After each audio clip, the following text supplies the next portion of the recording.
Assalamualaikum warahmatullahi wabarakatuh.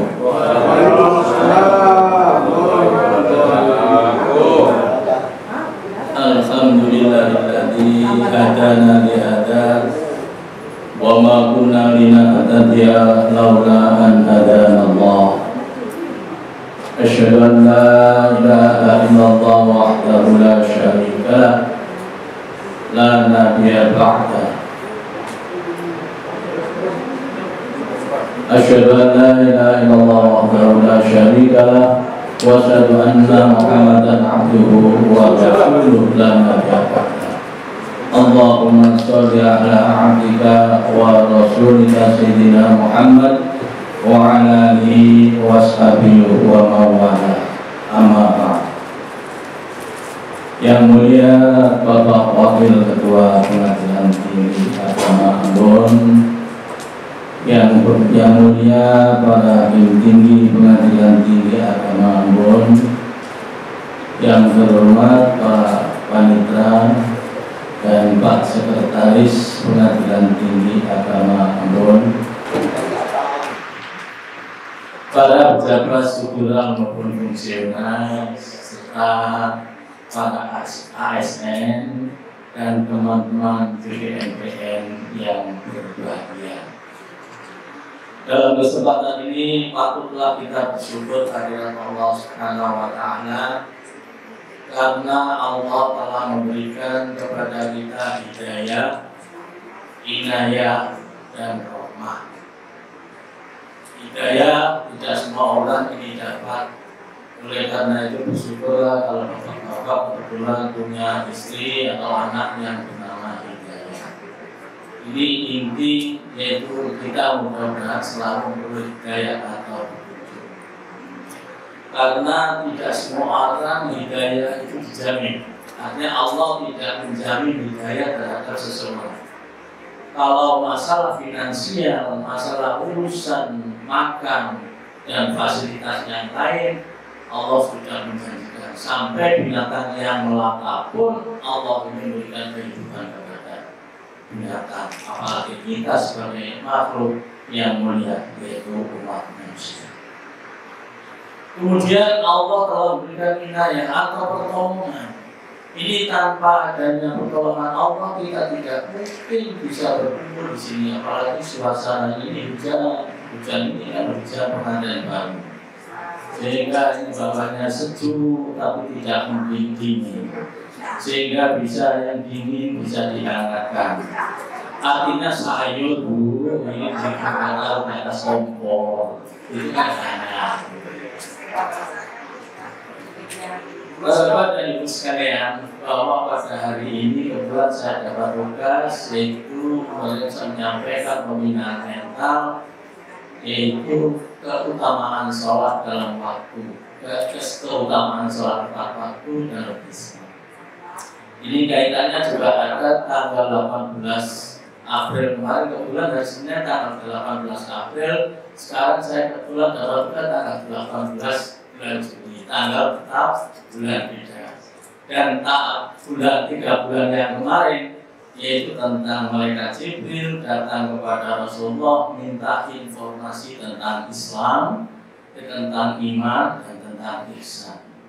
Tentang Islam apa dijawab oleh Nabi, yaitu mengucapkan syahadat, mendirikan sholat, membayar zakat, melakukan puasa, dan beribadah haji ketika atau jika mampu.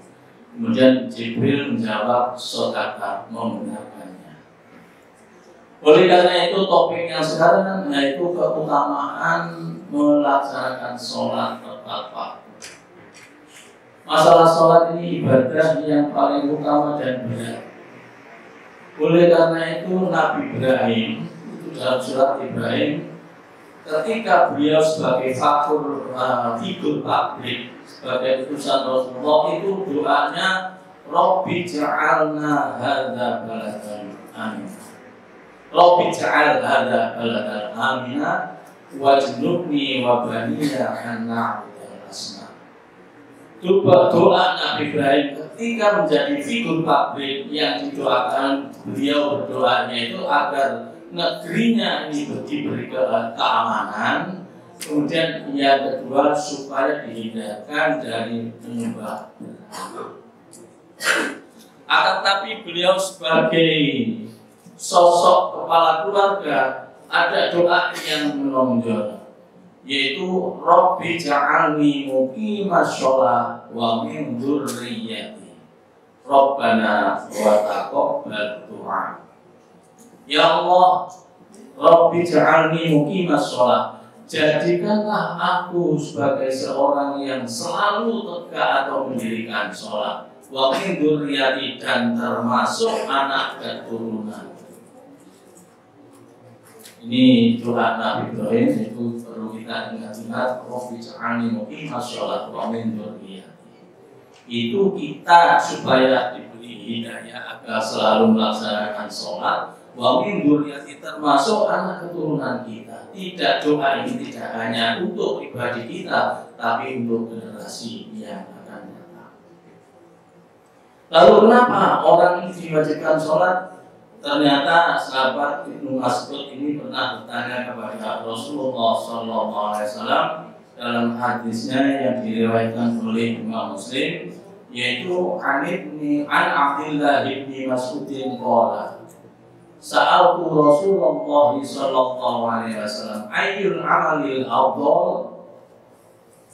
qala as-salatu di waqtiha, qala kuntu thumma ayyu, qala birrul walidain, qala kuntu thumma ayyu, qala al-jihadu fi sabilillah, wa taraktu astazidu illa irhaqan alaihi. Maksud hadis ini begini, bahwa Ibnu Mas'ud ini salah satu sahabat pernah bertanya kepada Rasulullah, ayyul amali afdal ya Rasulullah, amalan apa, ibadah apa yang paling utama yang kita kerjakan ini? Kemudian Rasulullah menjawab, as-sholatu di waqtiha, yaitu sholat pada waktunya. Kemudian apa di antara sholat ini pekerjaan atau ibadah yang paling utama? Birrul walidain, yaitu berbakti kepada kedua orang tua.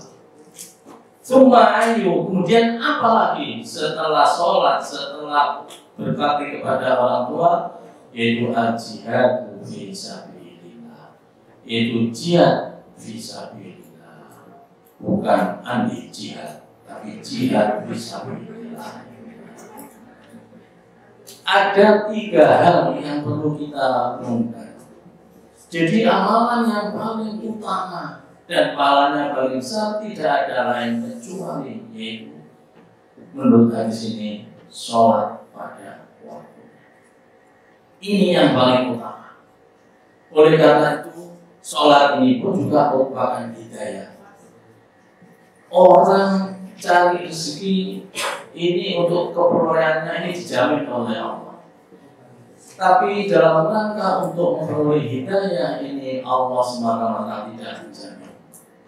Banyak riwayat dari para nabi, artinya umat para nabi dahulu maupun para sahabat ini, yang semua tekun beribadah, dia ini akan tapi menjelang kematiannya ini murtad, bahkan mati dalam keadaan kafir. Kafir bisa karena kesombongan ketika memperoleh jabatannya, kafir dia karena memperoleh harta karena sibuk sehingga melupakan Allah, sehingga tragisnya mereka mendekati ajarnya, akan tapi justru jauh daripada rahmat Allah. Kita ingat sahabat-sahabat itu kan terkenal ketika miskin rajin beribadah, sampai dia ini sholat jamaah rajin, ketika ini masih melarat, masih tidak punya kondisinya, sehingga begitu salam dia langsung pulang, begitu salam langsung pulang, tidak tanpa doa, tanpa wirid dan lain sebagainya. Oleh karena itu, oleh sahabat dilaporkan kepada Rasulullah, kemudian Rasulullah bertanya, wahai sahabat, benarkah kamu setelah sholat doa ini langsung pulang tanpa adanya wirid dan doa? Benar. Kenapa kalian kok demikian? Karena pakaian yang saya pakai sholatnya satu ya Rasulullah. Setelah saya pakai ini, saya pulang ke rumah gantian dengan istri, pakaian saya ini dipakai oleh istri saya. Oleh karena itu, tolong Rasulullah doakan saya supaya saya menjadi orang yang berharta, sehingga saya akan rajin ibadah, rajin berjamaah, sholat bersama. Kemudian dinasihati oleh Rasulullah, sahabat, kamu dalam posisi yang sekarang dengan keadaan ekonomi pas-pasan itu jauh lebih baik daripada kamu nanti ketika kamu dalam keadaan. Ya Rasulullah, saya akan nanti kalau sudah berharta akan semakin rajin dan akan semakin kegiatannya akan saya ikuti kegiatan Rasulullah. Dinasihati oleh Rasulullah, sudahlah cukupkan dengan apa yang kamu punya ini, syukuri saja. Niscaya hidup nanti akan. Tapi mendesak Rasulullah agar didoakan supaya dia menjadi orang yang kaya sehingga nanti dengan kekayaannya dia ini tambah aktif ibadahnya. Akhirnya oleh Rasulullah didoakan, Allahumma zuk sabat sa'labata ma'ala. Ya Allah, karunianilah Sa'labah ini akan harta. Apa yang terjadi?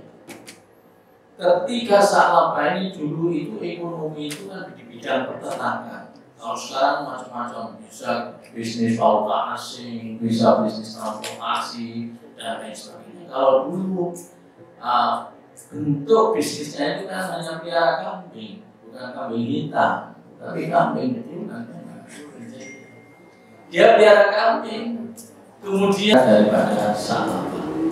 Setelah ini ada sahabat yang tahu bahwa ada ayat yang melarang menerima zakat atau sedekah dari Sa'labah tadi disampaikan kepada Sa'labah. Sa'labah menangis merasa kecewa karena dia semula menolak zakat tersebut.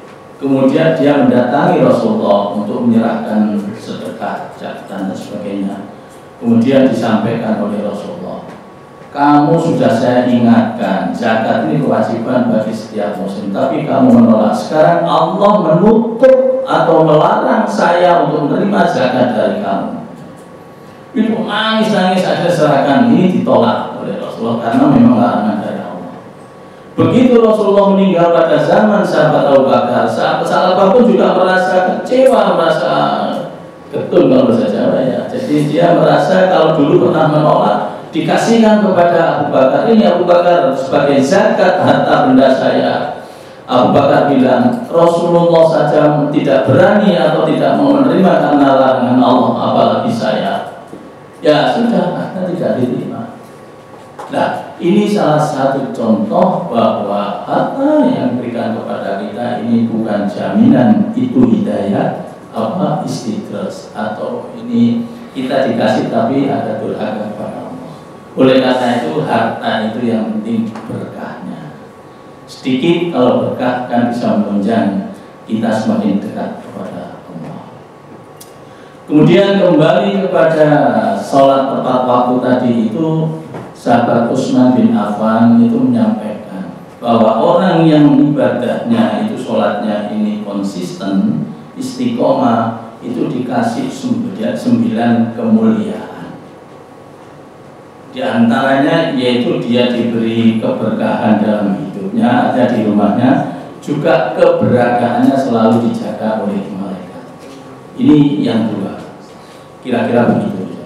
Jadi yang lain banyak, ada beberapa hal, di antaranya itu nanti bahwa diberi kesehatan dan lain sebagainya. Ini bagi orang yang muqimah sholat, artinya orang yang konsisten dalam menjalankan sholat. Oleh karena itu, marilah kita senantiasa berdoa supaya kita ini juga diberi kekuatan, diberi pertolongan agar selalu aktif, selalu giat dalam menjalankan sholat. Mudah-mudahan dengan adanya sholat ini, di samping hati kita ini tenang, juga menambah wawasan keimanan kita, sehingga mudah-mudahan yang terpenting lagi kita ini dimatikan dalam keadaan husnul khotimah. Amin. Karena waktunya sudah terlalu panjang, saya kira cukup sekian. Mudah-mudahan ada guna dan manfaatnya. Barangkali ada kata-kata yang kurang berkenan di hati Bapak dan Ibu sekalian, saya mohon maaf yang sebesar-besarnya. Wabillahi taufiq wal hidayah. Wassalamualaikum warahmatullahi wabarakatuh. Jangan lupa subscribe, like, dan komen ya.